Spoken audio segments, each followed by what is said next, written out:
Hello, everyone. So we'll be studying today the Hebrew month of Nisan, but also the concept of Rosh Chodesh. Now, with any kind of teaching that I give, I always like to start off by talking about my credentials, more specifically the fact that I don't have any. Everything that I've found is stuff that I found via just some basic research, no different than anything you can do. So anything that I ever teach, make sure to do your own research as well. Check it with the Bible and your own sources and consider it prayerfully. But that's, I would argue, true of even the very qualified teachers. So, with that, we'll begin. And we'll start with the concept of Rosh Chodesh. Rosh Chodesh, in short, is the new month. But to go more in depth, all months on the Hebrew calendar are lunar months. In other words, they follow the cycles of the moon. They're either 29 or 30 days long, and new months begin with the first sighting of the new moon, which is called Rosh Chodesh, or the head of the month.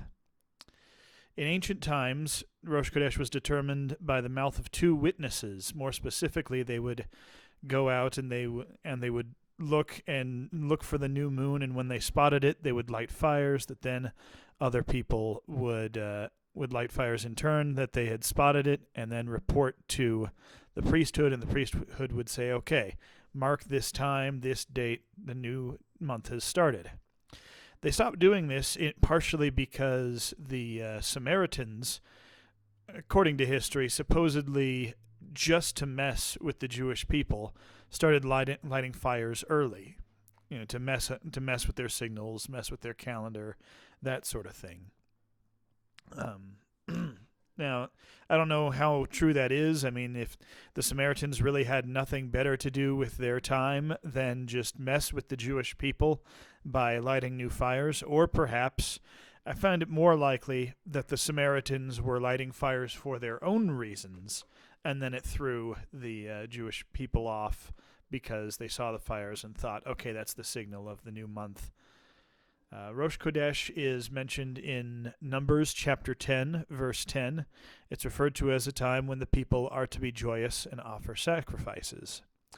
In the times when the temples were still standing, or the temple at the time, but either temple, the Jewish people offered extra sacrifices on Rosh Chodesh, and these sacrifices were referred to as musaf offerings, musaf meaning additional. Now, in contemporary practice, things that we do today in the absence of a temple, Rosh Chodesh celebrations begin the Saturday before the new month, and the recital of what's called Birkat HaKodesh at the conclusion of a Torah reading. That's a special blessing done after the Torah reading. I believe we do that as part of our liturgy at Olive Tree as well. I just, of course, need Janet to remind me because I'm not that good at keeping track of dates. I can't even keep track of the Gregorian calendar personally, let alone the Jewish calendar. But I try, and certainly, not feeling that we aren't good at it is no reason not to try. Rosh Chodesh is considered a minor holiday by the Jewish people, and there are a few observances for this holiday, but they're mostly liturgical changes. An extra paragraph is typically added to the Amidah and also to grace after meals. An abbreviated form of the Hallel blessing is recited, and a selection from the Torah about the Rosh Chodesh sacrifice is typically read. It's also more in particular, especially in more recent years, considered a special holiday for women. Some say that this is because, that the women of Israel did not offer their jewelry for the creation of the golden calf. Now, I couldn't find anything in Torah that really supported this. As far as I can tell, this is a Talmudic legend, but I kind of like it. I don't know whether it's true or not, but I like it. The idea that the women had enough integrity to say, no, you can't use my jewelry for the creation of the golden calf. Or, I suppose it could also be that they more just wanted to hang on to their jewelry a little more than the men did. But I like to think it was an integrity thing myself, and that it's true, even though we don't have any proof of that, and it's not biblical. Tradition dictates that Rosh Chodesh is therefore an extra Sabbath for women, on which women are to abstain from work. Now, the men can still work and still are encouraged to on Rosh Chodesh, assuming it doesn't fall on a Shabbat or one of the other holy days. But this is supposed to be an extra day off for women, traditionally. And on the traditional evening Rosh Chodesh prayer asks for the return of the temple in Jerusalem. Many hold the tradition of having a special meal on Rosh Chodesh, and before or during that meal reciting Psalm 104. Psalm 81:3 says, "Blow the trumpet at the time of the new moon and the full moon on our solemn feast day, for it is a statute for Israel, a law of the God of Jacob." Some rabbis look at the cycles of the moon also as a metaphor for the history of the Jewish people, in that it waxes and wanes and sometimes disappears from view, but it's never actually gone, and it keeps coming back. It always returns. And I do love this symbolism as well. I think that's a very clever metaphor. Now, one thing, though, that I found in doing this research was that there was actually a fair amount of contradictory evidence about Rosh Chodesh, and for that matter, about the month of Nisan as well. But what I've put together here seems to be the most consistent information. Now, we're going to move on now to the month of Nisan in particular. Do you know that the month of Nisan is not actually mentioned in the Torah? Or rather, okay, the month is mentioned, but it's called by a completely different name. It's called Aviv, and you can find that in Exodus chapter 13, verse 4.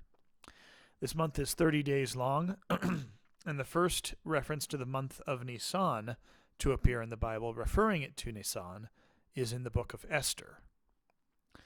Karaite Jews interpret it as the month when barley is ripe. So that's how they would know, hey, this is the month of Aviv, because the barley is ripe during that time. According to Jewish tradition, the first of Nisan, or the first of Aviv, really, was the date the universe was created. Now, I did find some contradictory information regarding this, because I've also read that it's the month of Tishri, and the rabbis seem to be arguing over the subject, which, I mean, I suppose nothing new. As the old saying goes, you ask two rabbis one question and you'll get three opinions. Just a very common joke, but there's a lot of truth in that, really. It's surprising how much the rabbis can really disagree on, even about something as simple as this. Well, I suppose trying to figure out the date that the universe was created is hardly simple. And maybe there's some kind of difference in terms of what they mean by the universe being created, because we have the description in Bereshit where it talks about God saying, "Let there be light," and then we get the 6 days of the creation of the earth. So is that the creation of the universe? Or is the creation of the universe something that happened a long time before that, because the earth was formless and void before then, implying that something was going on before Genesis 1? So maybe both traditions are true, but from different perspectives. Aviv for the creation of the earth, and Tishri for the creation of the actual universe. I don't know. I couldn't say. I wasn't there. Also, according to Talmud, the first of Nisan marks the following deaths of Abraham, Isaac, and Jacob. Now, that's another one that you won't really find in Torah, but that's the tradition that Talmud teaches, that those three patriarchs all died on the first of Nisan. The first of Nisan was when the commandments were given to the Hebrews, according to Exodus 12, 1 through 2. Exodus 12, 1 through 2 in particular mentions Aviv, Nisan, as the first month, the beginning of months, which means that biblically the new year starts on the first of Nisan. Now, Mike had briefly mentioned that he wanted me to do some kind of research into why then we consider Rosh Hashanah to be the beginning of the new year. I will give a short version of that, which is that tradition came about during the time of the Hebrew captivity in Babylon, which is about the time, actually, also that we switch from calling it Nisan to calling it Aviv. See the other way around, from calling it Aviv to calling it Nisan. For those of you who are paying attention, you caught me before I caught myself. 10 points, as Mike would say. See, the word Nisan is derived from the Sumerian word nisag, which means first fruits. While in Babylonian captivity, the Hebrew people started to refer to Aviv as Nisan, and it stuck quite a bit after that. The Rosh Hashanah New Year, as far as I can tell, is meant to be a civil New Year rather than a religious one, and came about in order to match up with the New Year according to the Babylonians. And I suppose there's kind of a practicality in that. I mean, if your captors have certain records that they're keeping, in this year this will happen, in this year that will happen, and so on and so forth, it does make sense to try to keep track of what they consider to be a new year, just for the sake of not drawing too much attention to yourself, as long as you're not violating the laws of God. Now, whether or not they violated the laws of God in making Rosh Hashanah a new year instead of the beginning of Aviv, I mean, that's a deeper theological question, and I would propose that a discussion should be had among all of you about that one, either now or when we come to teaching about Rosh Hashanah. The 14th of Nisan actually is a special date in Jewish culture because it marks the date of the Warsaw Ghetto Uprising. Jews who were under the Nazi thumb rose up in rebellion on the 14th of Nisan, or the 14th of Aviv. Rather than being shipped off to Dachau and the other death camps, they stood up and fought. Now, this rebellion was crushed, and the Jews who fought in this rebellion absolutely knew that it would be. They really didn't stand much of a chance, barring a major miracle, major intervention from God. But they decided at that time that it would be better to be crushed fighting than to die a slower death in the camps.